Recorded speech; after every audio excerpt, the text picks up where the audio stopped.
Muito bem, vamos lá. Nós estamos aqui falando de humanidade, estamos falando aqui da criação do homem, dos tulcandrianos, né? E quero retomar esse assunto com vocês. A gente já falou um pouquinho sobre a questão do projeto de Deus para o homem. Já mencionamos rapidamente, mas vamos retomar, se Deus quiser, no final dessa aula aqui, essa questão do mandato cultural.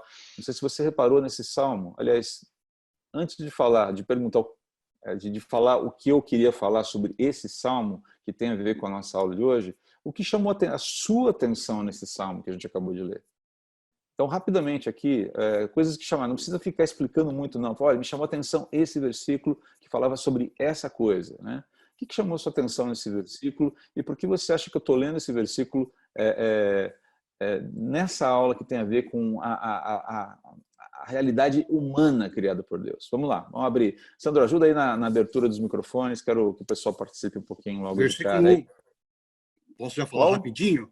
Claro, Celso. Versículo 1. Esperei confiantemente no Senhor e Ele se inclinou para mim e me ouviu quando clamei por socorro. Inclusive até uma música, né? Sim, lá de Salmos. E Ele se inclinou quando ouviu, né? E Ele se inclinou para mim quando me... Como é que é? Esperei confiantemente no Senhor e Ele se inclinou para mim e me ouviu. E me ouviu quando clamei por socorro. É isso que me chama a atenção sempre, né? Sim. E Ele ouve quando a gente clama por socorro. Nosso pedido de socorro nunca deixa de ser ouvido, né? O meu foi o versículo 2. Versículo 2. Viarinha. Ok. Que ele tira de um poço de desespero, ele vai de um lado para o outro. E lama é mole, lama funda. E ele pega e põe na rocha, que é firme. Tira a gente daquela situação de instabilidade, de sensação de morte, em que falta, muitas vezes, a gente não consegue firmar o próprio passo, né? E nos coloca numa situação de estabilidade, né? Estabilidade dele, né? Segundo, ele é a própria rocha, né? A coisa de firmar os passos nele é muito legal. As metáforas desse salmo são sensacionais, muito legal, muito bem mesmo. Ok, que mais? Para mim, André, o 5, o 4, mas basicamente o 5. Senhor meu Deus, quantas maravilhas tem feito. Não se pode poder relatar os planos que preparaste para nós. Eu queria proclamá-los e anunciá-los, mas não por demais, mas são por demais numerosos. A gente que tem tido o privilégio de participar da sala de oração sabe bem o que é isso. Se a gente for listar quanta gratidão tem, é impressionante. A gente tem algumas coisas a pedir, mas é impressionante o número de gratidão por tudo que Deus já tem feito, como Ele é maravilhoso conosco. Muito bom, muito bom. Eu lembrei de um hino, né? Quantas muitas bênçãos, né? Isso. E aí você vai lembrar a idade da gente, André, pelo amor de Deus. Pois bom, então, tudo bem. Vamos parar por aqui com essa história. Vamos seguir a vida. Valeu, Gilmar. Muito bom. O que mais, gente? Versículo 4. Ele fala de nós esperarmos somente no Senhor e não depender dos arrogantes e dos mentirosos, né? Não emular, né? Não imitar. Só nele, né? Não imitar a atitude dos orgulhosos, né? Não sermos como os orgulhosos. Essa é a ideia do versículo aqui, mas é isso mesmo, Marcelo. Em quem você coloca a sua dependência? Em você mesmo ou em Deus? Basicamente é isso, né? O versículo ainda 4, a parte Oi, Sandra. Que fala como é feliz o homem que põe no Senhor essa confiança, né? A gente vê que não só a nossa geração, mas essa busca totalmente alucinada de felicidade, né? Então, na verdade, aqui é o nosso segredo. A gente sabe que quando a gente está no coração, no centro da vontade de Deus, colocando nossa confiança, a felicidade é uma coisa que só realmente quem experimenta. Não tem outra explicação. É aquilo que Paulo fala em Filipenses, né? Aquela paz que excede toda a compreensão, né? Aquele tomar do ser a despeito das circunstâncias. Isso não é papo furado, não é papo de pastor, não. Tá? Esse negócio acontece de verdade. O negócio não é produto enganoso, né? É realidade, né? Essa alegria ela é possível. Quando a gente aprende a dinâmica da alegria do reino de Deus, né? Do que significa viver no reino de Deus, de fato, ela nos possui. E isso é muito legal. Muito bom, Sandra. Obrigado. Quem mais, gente? Eu gostei do 11, que fala: Senhor, não me negues a tua misericórdia. Porque se ele negar, a gente está ferrado, né? Que depende muito disso. É verdade. A gente, com certeza, se a misericórdia dele fosse... É um pedido... Na verdade, é interessante. É a Leilane que está falando? É. Foi a Leilane? Sim, Leilane aqui. Leilane, sabe o que me chama a atenção? É que Deus nunca vai negar a misericórdia para a gente. É quase que isso aqui é um pedido quase que... É uma coisa meio pro forma que a gente faz com Deus, né? Não me negues a tua misericórdia. Deus pode negar se ele quiser, mas é da índole dele não negar, né? E o dia que amanhece é uma prova cabal dessa misericórdia renovada. Muito bem lembrado. Muito bem lembrado mesmo. Esse bem me chamou bastante atenção. Gostou também, Sibeli, disso aqui? Não me negues a tua misericórdia, Senhor. Da tua misericórdia, Senhor. Agora, percebam que vem na sequência que o teu amor e a tua verdade sempre me protejam. A gente está pedindo para sermos protegidos pelo amor de Deus e a verdade. E como C.S. Lewis diz, o amor de Deus é furioso. Ele é um amor intenso, né? Não é aquele amor quase que senil, né? Daquele vovozinho. Não é que o amor do vovô seja ruim, não é isso. Mas aquele vovozinho que, meu netinho, vem cá. Não. É um amor furioso, intenso, né? É um amor que arde. O negócio aqui é power. E às vezes a gente está sozinho, mas Deus está ali cuidando, né? Porque a misericórdia é bem isso que você falou. Exatamente. Mais alguma coisa, gente? André, eu vou lá para o último, lá para o 16, para o 17. Ok, 17. Quanto a mim, sou pobre e necessitado, mas o Senhor preocupa-se comigo. Mesmo assim, quem sou eu, né? Mas o Senhor se preocupa comigo. Ele é o nosso socorro e nosso libertador. Pois é, né? Apesar de tudo, é essa coisa, esse serzinho chamado homem, quando ele se reconhece como que de fato ele é, né? Necessitado, carente. Aqui ser pobre e necessitado não é um defeito. Aqui ser pobre e necessitado é uma declaração de consciência da minha posição. Eu estou consciente da minha posição dentro da ordem criada, né? E isso não significa ser menos do que se é. Isso significa saber o que se é diante de quem é, que é o próprio Deus. Isso é muito legal, né? Eu queria chamar a atenção também, muito obrigado por retomar aí, Gilmar. Eu queria chamar a atenção desses 2 versículos aqui. Eu proclamo as novas de justiça na grande assembleia. Como sabe, Senhor, não fecho os meus lábios. Não oculto no coração a tua justiça. Falo da tua fidelidade e da tua salvação. Não escondo da grande assembleia a tua fidelidade e a tua verdade. Essa ideia de não ocultar no coração, não guardar para a gente a justiça, a fidelidade e a verdade de Deus. Quando ele fala a grande assembleia, ele está falando de toda a comunidade, né? Alguns vão falar assim, mas está falando da assembleia, do povo que se reúne no templo, né? Mas tem a ver com essa questão de testemunho público, de alguém que não se priva, não se fecha ou não contém em si mesmo as manifestações da justiça, da fidelidade, da verdade de Deus. E usa dessa realidade, né, dessa interação de ser o alvo, de ser o receptáculo dessa justiça, dessa fidelidade, dessa verdade, para testemunhar em favor do nome dele, né? Eu gosto muito desses 2 versículos aqui também, mas é essa relação bonita entre o homem e Deus, o homem que sabe, que entende e ele e conhece as suas próprias necessidades. Nesse momento em que o salmista está vivendo um drama, né? E corre para Deus. É esse relacionamento bonito entre criatura e criador, né, que a gente quer ressaltar aqui, e os muitos aspectos presentes nesse salmo que nos ajudam a entender um pouquinho a nossa própria humanidade, né? Muito bem, gente, eu vou precisar aqui cortar aqui o papo sobre o Salmo 40, fazer uma aula só sobre o Salmo 40 aqui, vocês repararam? Quem sabe lá na frente a gente faz uma divagando sobre os Salmos. Já pensou uma classe da escola dominical só sobre isso, né? Divagando sobre os Salmos, né? Só para poetas aí e para a gente chegar em poesia, né? Tem gente que não curte muito, né? Mas vamos lá. Eu quero começar o nosso assunto hoje falando de uma coisa que nem sempre é falada, ou continuar o assunto, né, sobre antropologia, sobre o homem, né? Entrando numa seara aqui que não é muito comum.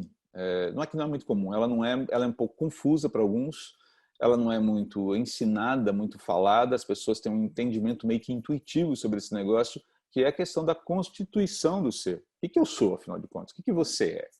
Você olha no espelho e você vê o que ali? Eu vejo um corpo. A gente vê só um corpo mesmo?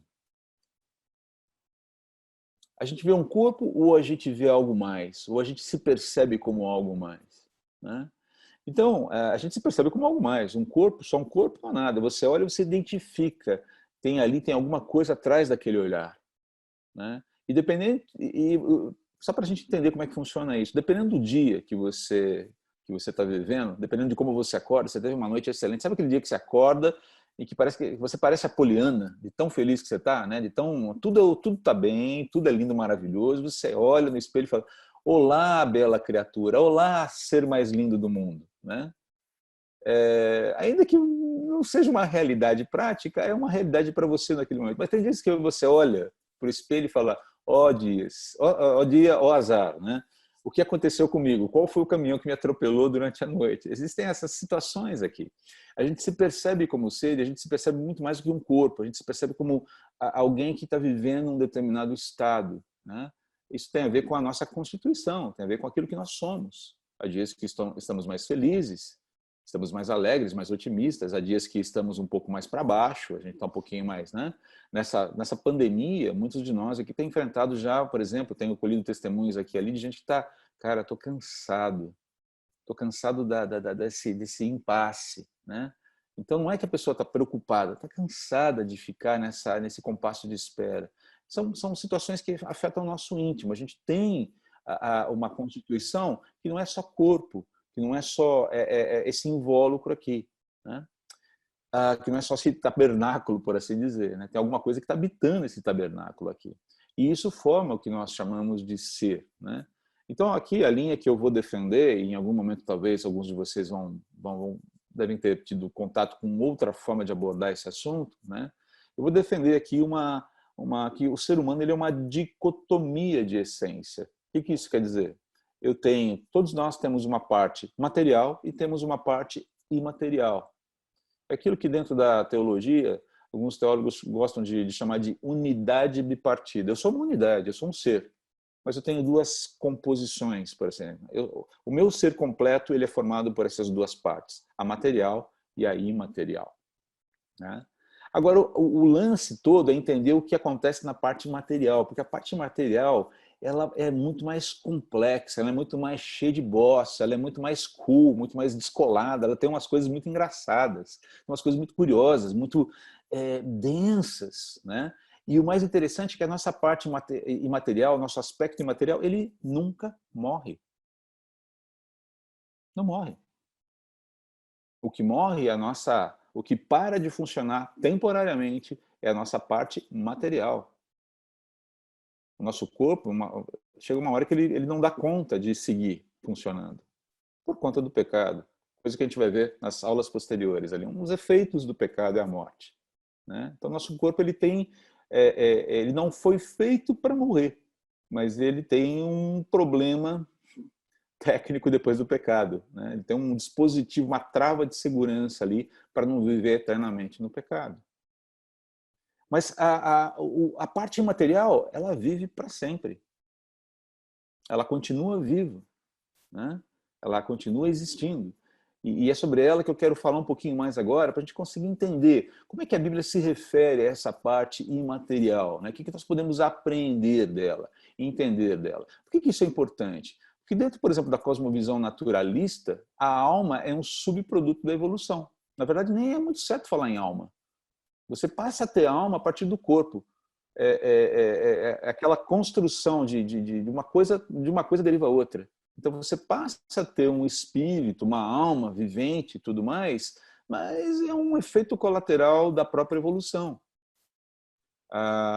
E aqui, aquilo que nós vimos na semana passada, né, quando nós falamos aqui da Imago Dei, você se lembra que a gente fala não, que Deus soprou vida, né? Que Deus comunicou a sua própria vida. Então, esse aspecto imaterial, ele tem a sua origem lá atrás. A humanidade herda isso do próprio Deus. Ok? É óbvio que a gente tem que ter alguns cuidados aqui. A gente já falou sobre isso, né? Deus está comunicando vida, é óbvio que dentro de uma limitação que a nossa realidade admite. Nós não somos iguais a Deus. A nossa vida não é igual a dele, embora compartilhe de elementos por ser herdada, por ter sido comunicada dele para a gente, tá bom? Mas enfim, deixa eu entrar um pouquinho mais aqui nessa parte. Então eu estou falando aqui de que o ser humano, ele é uma dicotomia de essências, ou seja, ele tem a parte... O que é dicotomia? Duas, né? Ele tem uma parte material e tem uma parte imaterial, tá? Ou aquilo que a gente chama de unidade bipartida, uma coisa só, mas constituída por duas partes que podem até serem separadas em algum momento, mas que foram feitas para existirem juntas por toda a realidade, tá bom? E na parte imaterial, a gente vai falar aqui de o que a gente chama de policotomia de funções, né? Ou várias funções, e são funções que aparecem referenciadas pela própria escritura aqui, tá? Então, agora é importante entender o seguinte, né? Aqui eu tenho uma imagem de um diamante. Pensa num diamante com muitas facetas, né? Talvez eu devesse até ter colocado uma imagem aqui para ficar mais fácil. Mas quando a gente fala de aspecto imaterial, a gente fala quase como se pensássemos num diamante com muitas facetas, né? As facetas do aspecto material não são entidades separadas, mesmo refletindo várias características do todo. Elas não são partes, são facetas de um todo. Quando você pega um diamante multifacetado, dependendo do ângulo que você olha, você tem o quê? A gente tem a proeminência de um lado, aquele ângulo ressalta uma determinada característica, mas isso não significa que a outra deixa de existir, ou que são separadas entre si, tá bom? Colocando isso na prática, como é que funciona isso? Bom, tá aqui, ó. Todos esses termos aparecem nas escrituras para se referir ao nosso aspecto imaterial. Tá? Alma. O que é alma? Alma esse termo alma é o termo mais amplo para se referir ao aspecto imaterial do ser, né? É a vida, o ser como um todo, é o centro das experiências espirituais e centro das experiências imateriais do homem. Tá? Quando a gente fala alma, é comum, a gente pode se referir, né, a uma pessoa. Eu olho aqui para uma pessoa que está do meu lado e falo, aquela pobre alma, ou aquela querida alma. A gente está falando da vida, aquele ser, aquela pessoa. Então é um termo mais amplo aqui. Tá? Espírito, ele foca no aspecto foco específico no aspecto imaterial, mas em ações e sentimentos correlatos aí a essas ações e esses sentimentos espirituais aqui. Deixa eu aqui mostrar para vocês, aqui eu acho que é importante a gente usar a Bíblia para começar a entender o que a gente está falando aqui. Vamos abrir aqui em Mateus 5:3, tá? Sermão do Monte. Olha aqui. Senhor Jesus, bem-aventurados os pobres de espírito, pois deles é o reino dos céus. O que é ser pobre de espírito? É ter um espírito paupérrimo? Ou tem a ver com uma disposição de viver a vida, de nutrir a sua alma com ações corretas, desejos, sentimentos corretos que estão sintonizados com o reino de Deus, estão submissos ao Senhor do reino, ao rei desse reino, ok? Deixa eu abrir aqui também, vamos lá em Gênesis 26, 33. Ou melhor, 35, né? Olha aqui, olha que interessante. Aqui, todos esses termos têm a ver com espírito, ok? A palavra espírito mesmo, no original, tanto no hebraico quanto no grego. Olha só. Vou ler a partir do versículo 34.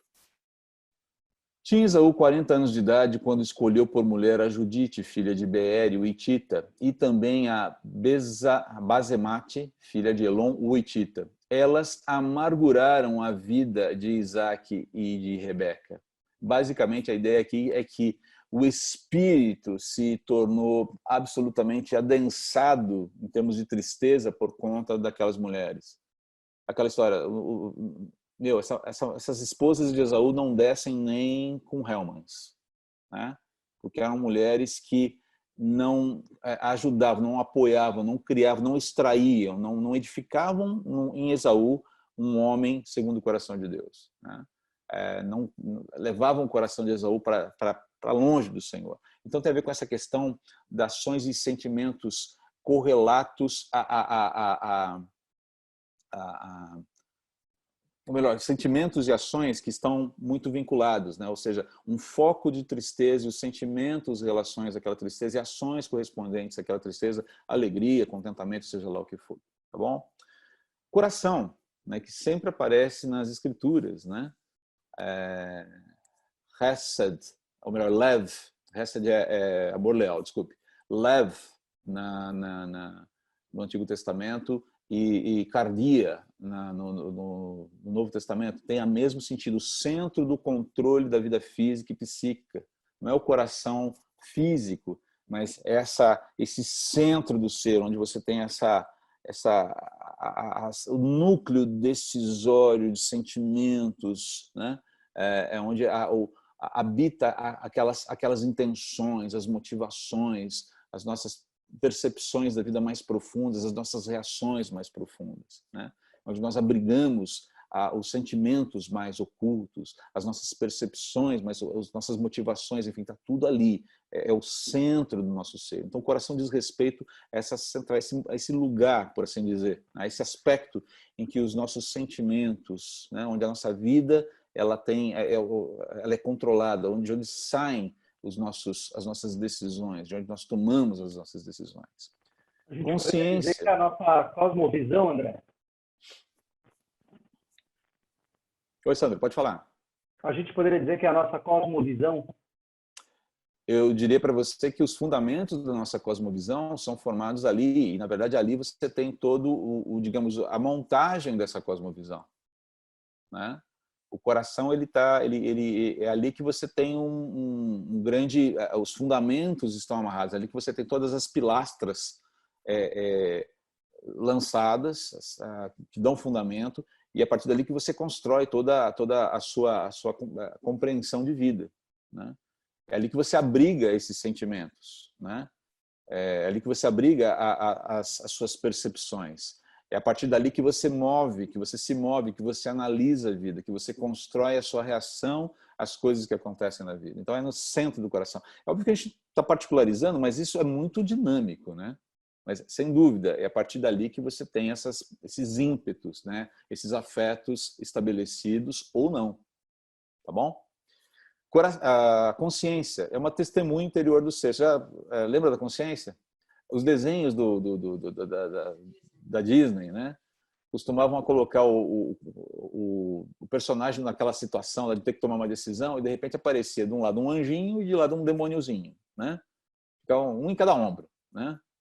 Ainda não corri atrás para descobrir de onde vem essa ideia, né? Do demôniozinho e do anjo. Mas, na verdade, aqueles dois ali representam a consciência em guerra, a consciência e a vontade do ser, né? A consciência como algo esse é o desenho do Tom e Jerry.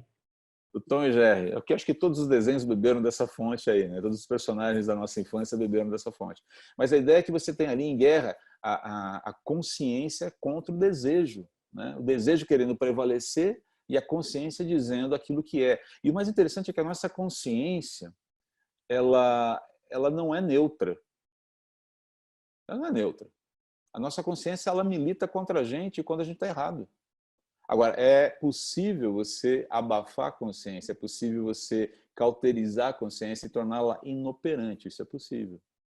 Mas ela sai de fábrica sem esse problema, sem essa trava. Alguns podem falar assim, mas há casos de pessoas que nascem já sem qualquer pendor moral e não sei o que lá. Ok, vamos analisar casos a casos, né? As exceções sempre existem no mundo caído, mas eu não posso tornar isso regra, porque um ser, desde criança, demonstra uma tendência amoral, porque pode ter inclusive uma malformação psíquica, até mesmo corpórea, pode ter um problema, uma deficiência cerebral, hormônios, ou seja lá o que for, não significa que porque aquilo acontece, aquilo é regra, né? A gente tem que tomar muito cuidado com isso. Que convencionou-se falar muito, ultimamente, na questão da amoralidade humana. Existem seres amorais. Você pega, por exemplo, os assassinos em série, psicopatas e tudo mais, parece que não tem consciência, né? Alguns deles são, né? Parece que não tem qualquer espécie de apreço pela vida humana. E, de fato, alguns, não sei se nasceram assim, mas muitos chegaram a esse ponto, sem dúvida alguma. Tá? Mas o fato é que a nossa consciência é um elemento consistente, criado por Deus, está ali, né? Ela está o tempo todo dialogando com a gente, falando, cara, não é por aqui. Caminho, você sabe qual é a questão. É por isso que Paulo vai falar lá em Romanos capítulo 2, que os homens todos são indesculpáveis. Porque a lei moral de Deus foi impressa no coração do homem. Capítulo 2, versículos 14 a 16 de Romanos. Né? Ele está falando disso. Né? Os homens eles são indesculpáveis sobre a questão da existência de Deus, porque a sua própria consciência aponta para eles, quer eles cumpram ou não, os padrões morais de Deus. Ok? Mas isso é um assunto que também vai resvalar lá em soteriologia, em salvação, a gente vai deixar isso um pouquinho mais para frente, tá bom? A mente, percepção, entendimento dos sentimentos, juízos e determinação, né? Tem a ver com essa ideia de como a gente captura as informações, de como a gente pensa, e na verdade tem um pouquinho de intercambialidade com o termo coração ali, porque tem a ver também com as nossas, não só com as nossas percepções, né? As percepções que a gente apreende da realidade, mas também os sentimentos que a gente acaba criando a partir da realidade, as disposições que a gente gera a partir da realidade. Carne, olha que interessante. Carne também é utilizado para se referir ao aspecto material, mas com que sentido? Com essa disposição ao pecado. Não deis lugar à carne. Né? Essa regra de não deem lugar à carne, não deem lugar a essa disposição ao pecado, não deem lugar na sua vida essa dinâmica de se opor a Deus, porque esse negócio é fatal. Tá? Isso também aparece nas Escrituras. E vontade, né? Expressa correta ou incorretamente, a expressão correta ou incorreta do homem que inclina seu espírito à ação, ou seja, as minhas disposições, os meus afetos. Os meus afetos me impulsionam numa determinada direção. Né? Eu vou ou não vou, eu faço ou não faço em razão dos meus afetos, mas assim, a minha vontade ela entra em ação ou não a partir dessas disposições que eu tenho nutrido no meu coração. Tá bom? Então, esses são os termos pelos quais, ou os termos usados pela palavra de Deus para se referir a esse aspecto imaterial. Né?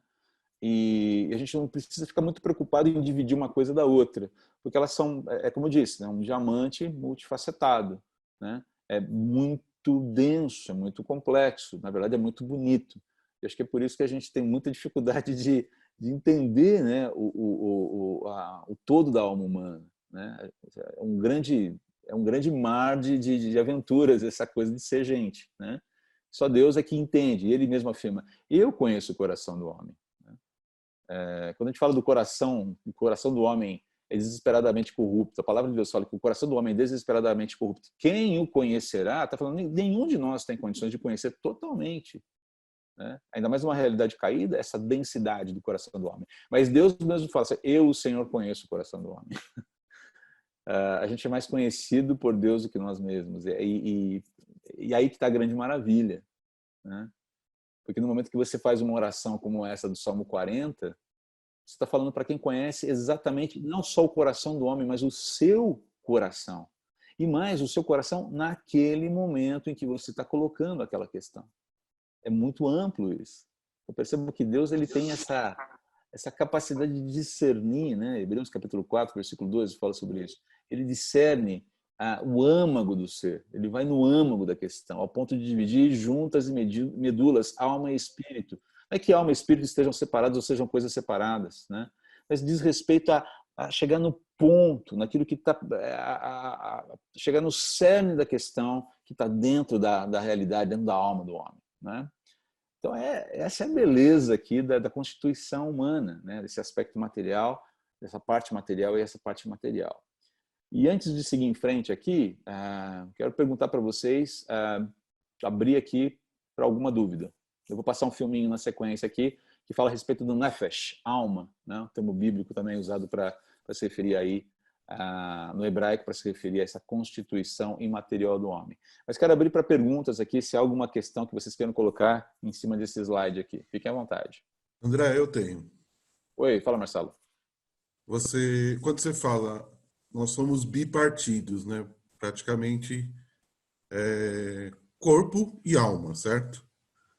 Unidade bipartida, né? Aspecto material e aspecto imaterial.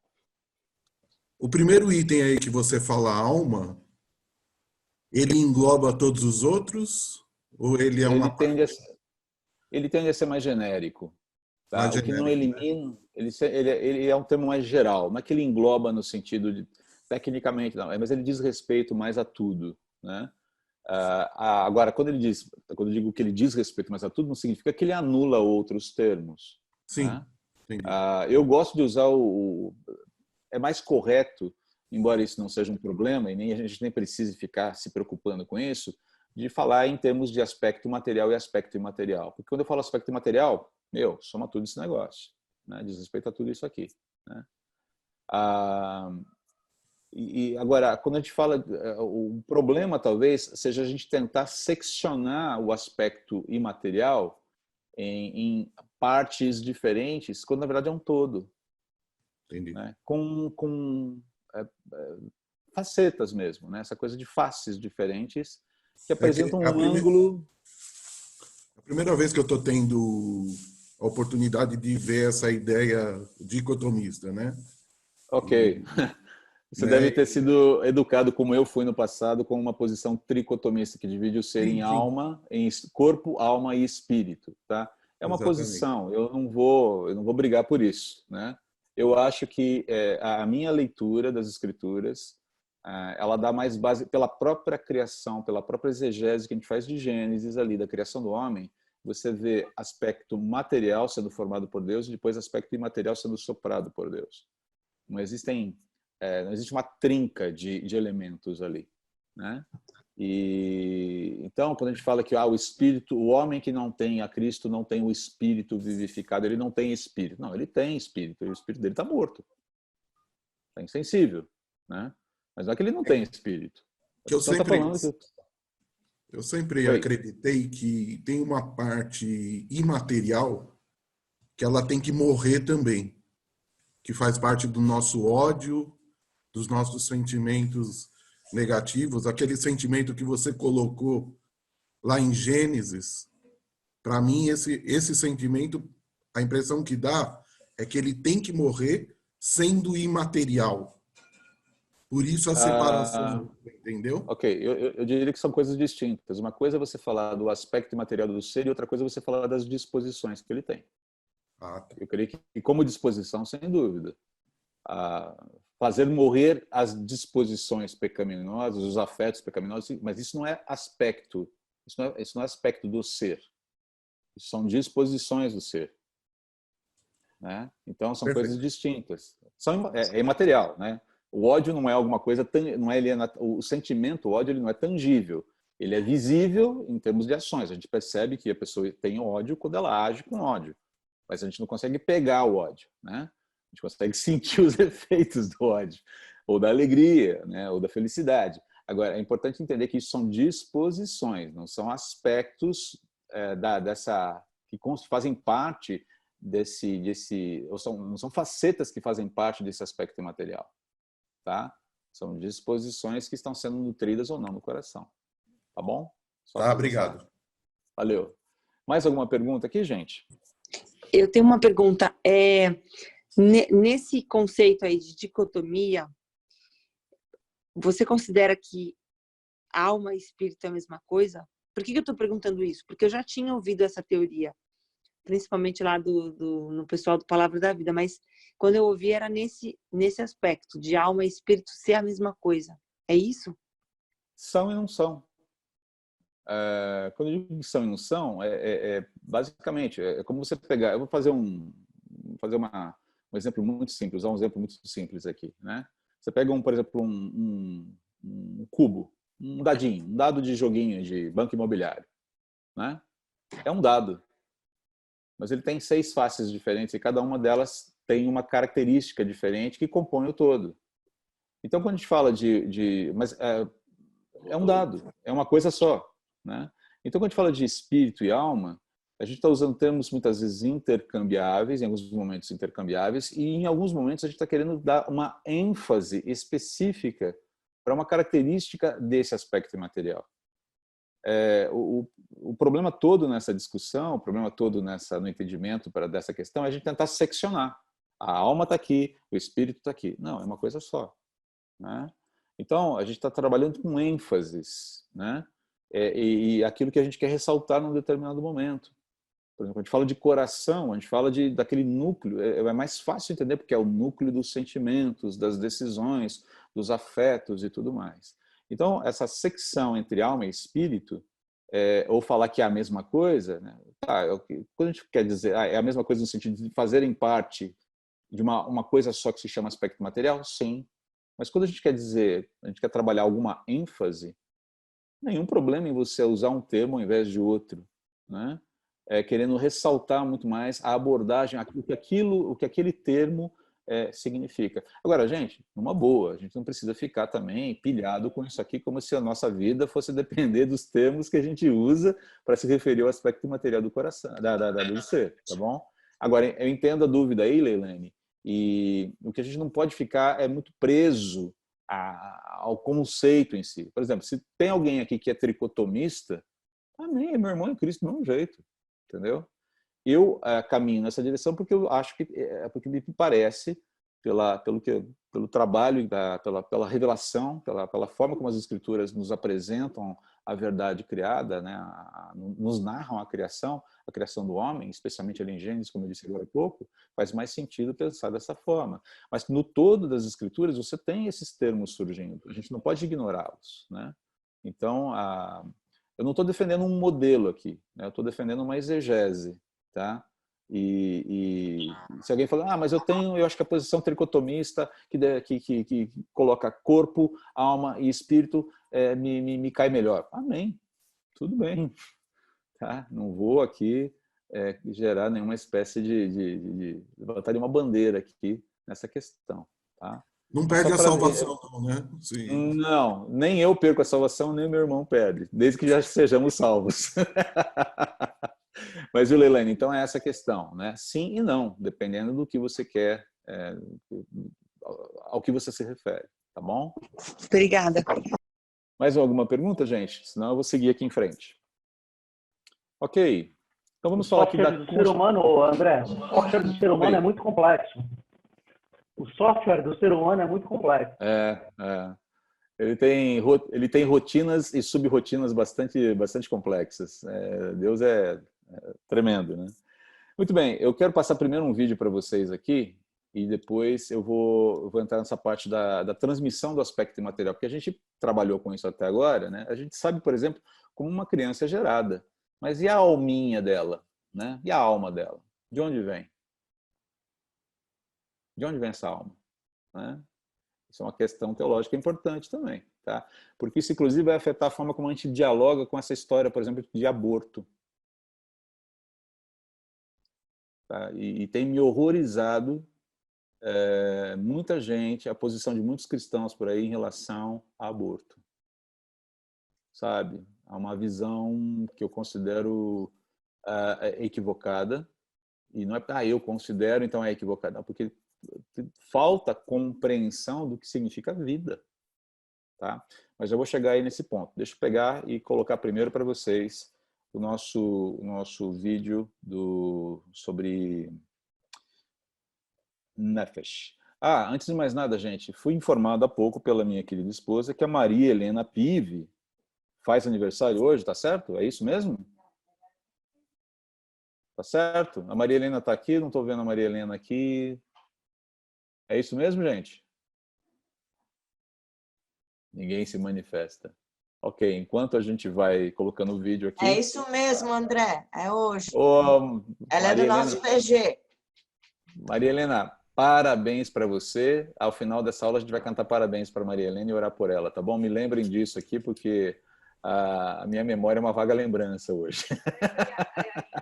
Yarinha, você me lembra, por favor, de a gente cantar um parabéns aqui para Maria Helena e orarmos por ela, por favor? Yarinha?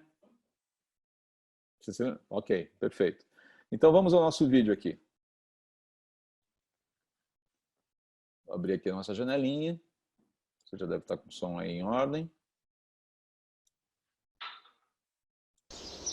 For thousands of years, every morning and evening, Jewish people have prayed these well-known words as a way of expressing their devotion to God. They're called the Shema. Hear, O Israel, the Lord is our God, the Lord is one. And as for you, you shall love the Lord your God with all of your heart, with all of your soul, and with all of your strength. We're going to look at the word soul. The Hebrew word is nephesh. It occurs over 700 times in the Old Testament. The common English translation of this word is soul, and that's kind of unfortunate. Here's why. The English word soul comes with lots of baggage from ancient Greek philosophy. It's the idea that the soul is a non-physical, immortal essence of a person that's contained or trapped in their body to be released at death. It's a ghost in the machine kind of idea. This notion is totally foreign to the Bible. It's not at all what nephesh means in biblical Hebrew. The most basic meaning of nephesh is throat. Like when the Israelites are wandering in the wilderness, they're hungry and thirsty, and they say to God, "We miss the cucumbers and melons we had in Egypt. Now our nephesh has dried up." Or when Joseph was hauled off into slavery in Egypt, his nephesh was put into iron shackles. But nephesh doesn't only mean throat. Since your whole life and body depend on what comes in and out of your throat, nephesh could also be used to refer to the whole person. Like in Genesis, there were 33 nephesh in Jacob's family, that is, 33 people. In the Torah, a murderer is called a nephesh slayer, and a kidnapper is called a nephesh thief. On the first pages of the Bible, both humans and animals are called a living nephesh, and if the life breath has left a human or animal, the nephesh remains. It's just called a dead nephesh, that is, a corpse. So, in the Bible, people don't have a nephesh, rather, they are a nephesh, a living, breathing, physical being. Now that might surprise you because most people assume the Bible says the soul is what survives apart from the body after death. And while the biblical authors do have a concept of people existing after death, waiting for their resurrection, they rarely talk about it. And when they do, they don't use the word nephesh. So even though nephesh is often translated as soul, the Hebrew word really refers to the whole human as a living physical organism. In fact, this is why biblical people can often use this word to refer to themselves, and it gets translated me or I. Like in Psalm 119, most translations read, "Let me live that I may praise you." In Hebrew, the poet literally says, "Let my nephesh live that it may praise you." By using nephesh, the poet emphasizes that their entire being, their life and their body, offer thanks to God. In the Song of Songs, the young woman constantly refers to her lover as the one my nephesh loves. And of course, love isn't just an intellectual experience, it's an emotion that activates your whole body, your entire nephesh. This helps us understand the brilliance of other biblical poets who could combine multiple meanings of nephesh in one place. Like in Psalm 42, we read, "As the deer pants for the water, so my nephesh pants after you. My nephesh thirsts for the living God." So, on a physical level, your throat can be thirsty, like a deer's, but then that physical thirst can become a metaphor for how your whole physical being longs to know and be known by your Creator. Which brings us all the way back to the Shema. To love God with all of your nephesh means to devote your whole physical existence to your Creator, the one who granted us these amazing bodies in the first place. It's about offering your entire being with all of its capabilities and limitations in the effort to love God and to love your neighbor as yourself. And that's the Hebrew word for soul. Muito legal, né? Acho que explica bem aí a dinâmica, a ideia de que nós somos, a nossa realidade, ela não é dicotômica. Perdão, deixa eu só pegar aqui e abrir. o vídeo também. A nossa realidade não é dicotômica como muita gente coloca, né? Eu gosto muito da história, esqueci o nome do missionário, Elane vai me lembrar aqui, mas acho que vocês já devem ter assistido aquele filme Carruagens de Fogo, né? Que conta a história de um missionário escocês, esqueci o nome dele agora. Eric Liddell, obrigado. Eric Liddell. Eric Liddell era um missionário e uma das habilidades do Eric Liddell era o quê? Correr rápido. Né? E ele tem um chamado para a China, se eu não me engano, para ser missionário na China. E nesse processo de ser chamado para ir para a China, ele também é convocado, ele é chamado para representar a Grã-Bretanha, Inglaterra, acho que a Grã-Bretanha, nas Olimpíadas, né? E a irmã dele tem uma crise muito grande, porque fala, não, você é um homem de Deus, essa história de correr é besteira, essa história de correr não tem nada a ver e tudo mais. E tem uma frase, tem uma fala dele, né? Uma fala dele no filme que, para mim, ilustra muito bem isso que a gente acabou de ver nesse vídeo, né? Ele fala, minha irmã, entenda o seguinte, Deus me fez rápido, Deus me fez veloz. Eu sinto que quando eu corro, Deus sorri. Essas habilidades que Deus nos deu, né? Essas capacidades, né? Que Deus nos deu e que Ele deu só para você, quando exercitadas debaixo do poder dele, para a honra e glória dele, fazem com que Deus sorria. Então, é por isso que a vida ela é vivida de forma integral diante de Deus. O problema, talvez, de separar, de seccionar espírito, corpo e sei lá mais o quê, é que a gente cria uma mentalidade dicotomista de vida que não existe. Né? E muitos cristãos tendem a viver dessa forma. Eu falei agora há pouco sobre a questão do aborto. Né? Existe um conceito equivocado de que aborto, de que a vida humana, ela começa a partir de um determinado momento do desenvolvimento. Né? Alguns defendem que a vida humana começa no nascimento. Enquanto a criança não sai do útero materno, ela não é gente. É por isso que ela pode ser eventualmente triturada se ela for indesejada. É um negócio sério, bem complicado mesmo. Né? Com tudo isso, deixa eu seguir aqui, né? Com a questão da transmissão do aspecto imaterial, que esse assunto é importante para a gente. Né? Como é que a gente sabe que uma criança é uma criança? Eu gosto muito do Salmo 139, né? Quando Davi fala assim, o Senhor é maravilhoso demais, os teus olhos me viram a substância ainda informe. Naquele momento, Davi está falando que ainda quando ele estava sendo entretecido, né, quando ele estava sendo montadinho, por assim dizer, desenvolvido no útero materno, os olhos de Deus já o viam como vida. Então, é difícil você escapar da contundência dessa verdade. Né? Agora, por que isso é importante para a gente? Como eu disse, né, isso vai montar para a gente, vai construir a nossa teologia, né? Vai trabalhar, vai ajudar a gente na construção de uma teologia adequada sobre a vida, né? Sobre a salvação de infantes, por exemplo. Vai ajudar a gente a tentar pontuar algumas coisas importantes aí. Né? E ter uma compreensão mais clara também do que significa o próprio cuidado e o próprio amor de Deus aqui. Bom, existem pelo menos três, ou, na verdade, as três principais posições sobre a transmissão do aspecto imaterial de uma pessoa,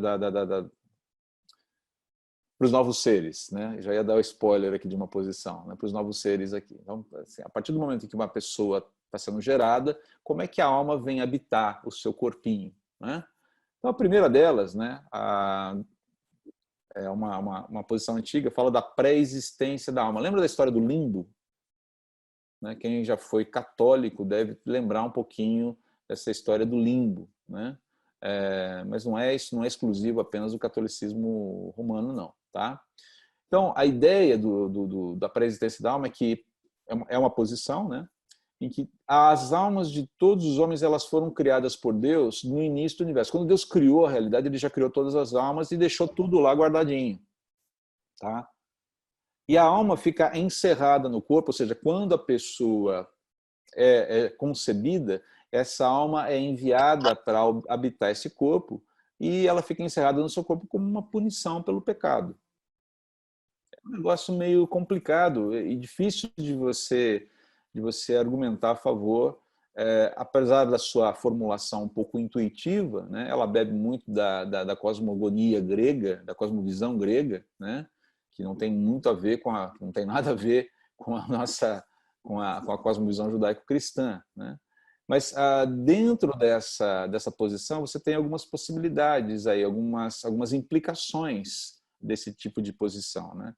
É possível crer em reencarnação, então as pessoas passam por diversas encarnações até eventualmente se purgar. É por isso que as almas sempre voltam para o limbo até que eventualmente aquela situação de karma seja resolvida e ela seja liberada para ir para o céu diretamente, né? Era uma ideia defendida por Platão, como eu disse, ela tem faz parte de uma cosmovisão, né, grega, né? Não só gregos, Orígenes também, que é um dos pais da igreja, ele defendia, né, essa posição, não que ele estivesse certo, e não que ele não fosse crente, tá, mas ele defendia essa posição. E ela ainda é ensinada na forma de teosofia dentro do hinduísmo. O que é teosofia, né? Teosofia é uma mistura aí, né, uma palavra grega que é composta por duas palavrinhas, outras duas palavrinhas gregas, theos, Deus, e sophos, sabedoria de Deus, e significa literalmente sabedoria divina ou conhecimento divino, né? Então a teosofia é um corpo de conhecimento que vai tentar sintetizar aí filosofia, religião e ciência, né? Então ela ensina, ela advoga essa ideia da pré-existência da alma aí, tá? Então essa é a primeira posição. A segunda posição, criacionismo, ou seja, Deus cria a alma no momento do nascimento, unindo-a imediatamente ao corpo, né? É meio complexo você falar sobre isso, né? Porque Deus cria a alma, uma alma perfeita, para um corpo imperfeito, debaixo de uma situação de pecaminosidade, né? Porque nasceu, né, foi concebido, foi gerado em pecado, é pecador, entra em contato com a culpa herdada, se torna pecador ali, não tem o que fazer. Então, você tem uma alma perfeita, criada por Deus, quentinha, saída do forno agora, né? Embute essa alma no corpo. Pronto, temos um problema, né? Então, a parte material seria transmitida por Deus e a parte material transmitida pelos pais, tá? E a pecaminosidade ela se dá em função da culpa herdada de Adão, né? Por ser parte da raça, né? Por ter corpo que deriva de Adão, né? Mas a gente tem um outro problema teológico, que é aquilo que a gente chama de culpa imputada, tá? Mas que vai ser trabalhado mais com hamartiologia depois, tá bom? Tem muita gente que defende essa posição dentro do cristianismo, tá? Muita gente mesmo, e muita gente séria, viu? Então, mas tem alguns problemas teológicos aqui. Ela tem o seu apelo, não posso negar, tá? Mas tem algumas dificuldades aqui. E tem a última posição, que se chama traducianismo, tá? Acho que vocês nunca ouviram falar esse nome aqui, né? Mas qual é a ideia aqui? É que a alma é transmitida pelo processo de geração natural, tal como o corpo. Ou seja, no momento em que houve a concepção, você está transmitindo aspecto material e imaterial. Essa é a posição que eu particularmente defendo. Ela faz mais sentido para mim, porque ela resolve várias questões aqui, né? Primeiro, não faz muito sentido pensar em almas criadas, guardadas, reservadas para depois serem embutidas num corpo pecaminoso. A primeira posição, né? A posição que defende aqui a pré-existência da alma. Também não faz muito sentido criar uma alma para encarnar num corpo pecador. Mostra um desvario aí de Deus. E essa posição do traducionismo, ela resolve todos os problemas. Ou seja, Deus já criou o que tem que ser criado. Ele já criou as matrizes. A matriz humana já foi criada. Adão e Eva foram constituídos com essa parte, esse aspecto material e imaterial da parte de Deus. Não tem nenhum problema mais aqui, tá? E na geração de novos seres, você tem a transmissão dessas duas partes, tá? Então, é um ser unitário, tá? É um ser, uma unidade bipartida. Faz parte dessa coisa de ser gente, né? Ter vida, né? Ter alma, ter corpo, né? E no caso de Jesus, seria uma exceção, porque o problema aqui dessa posição é justamente o que ela seria atacável em função da encarnação. Tá bom, então o aspecto imaterial de Jesus seria transmitido por outro ser humano? Não, vamos lembrar que a concepção de Jesus foi uma concepção sobrenatural. Tá? Maria engravidou do Espírito Santo, né? E sem nenhuma bobagem aqui, como o pessoal do Porta dos Fundos quis fazer há um tempo atrás, com aquele filme infeliz deles sobre o Natal aí, né? O que você tem aqui é que a gravidez dela foi gerada de forma sobrenatural. Então, sim, há ali a união entre a natureza humana e a natureza divina, de forma perfeita, sem a semente do homem. A semente é divina, tá? A semente do homem vem da parte da mulher, né? E o que você tem aqui é uma exceção, tá? Deus tem um corpo, tá?